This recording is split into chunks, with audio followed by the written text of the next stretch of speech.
నందిమాల అనే గ్రామంలో కృష్ణశాస్త్రి అనే పురోహితుడు ఉండేవాడు.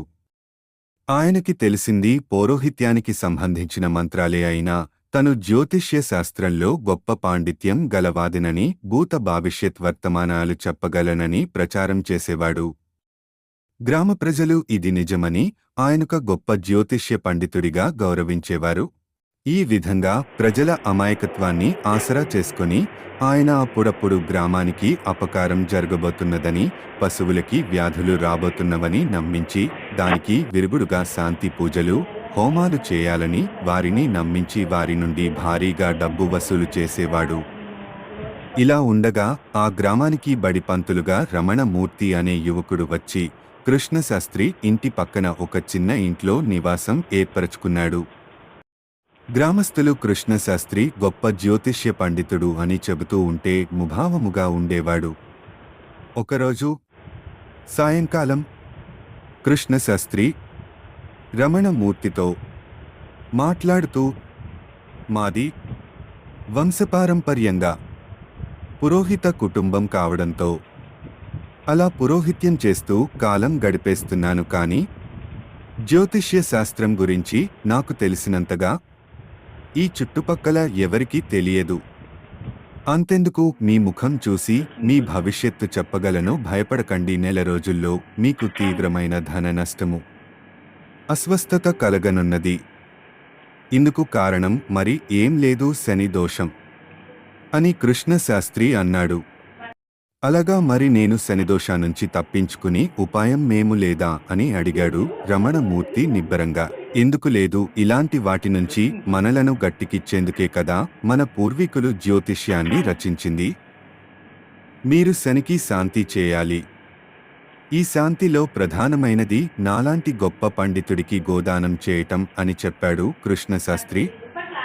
రమణమూర్తి కొద్దిసేపు ఆలోచించి, గోదానం చేయాలంటే కనీసం 500 రూపాయలు అయినా కావాలి కదా, నా దగ్గర 200 రూపాయలు మాత్రమే ఉన్నాయి అని అన్నాడు.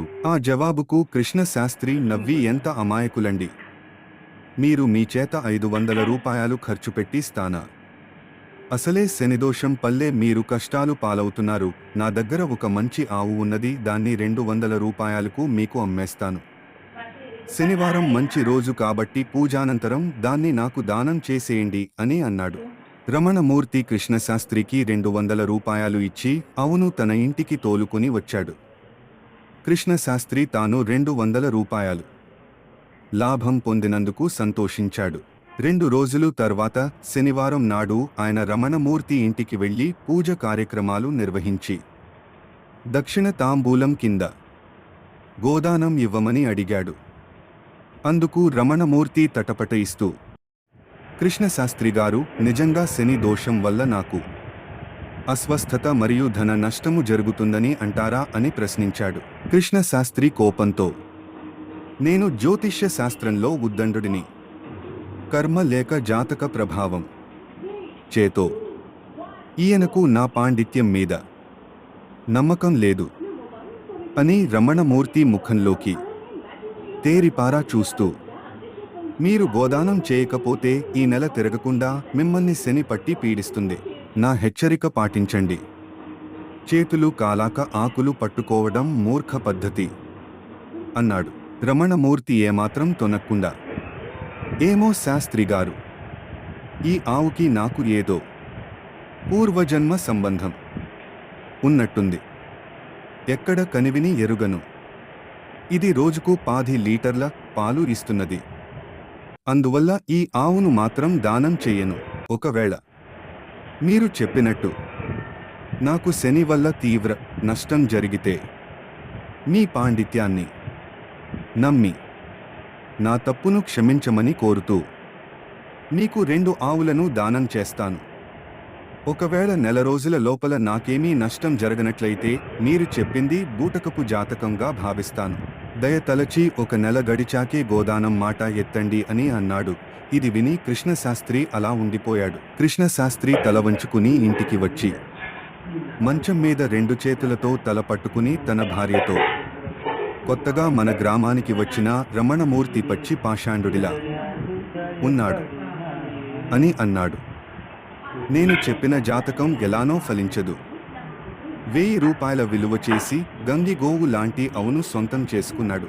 పైగా గ్రామంలో జ్యోతిష్య శాస్త్రంలో తిరుగులేని పండితుడిని అన్న నమ్మకం పోయే ప్రమాదం ఉంది అని అన్నాడు. అప్పుడు కృష్ణశాస్త్రి భార్యాభర్తను ఓదార్చుతూ, గ్రామంలో మరియు పక్క గ్రామాల్లో మీరు పురోహిత్యం చేస్తూ గడించే దానితో మనకు సుఖంగానే జరిగిపోతూ ఉన్నది.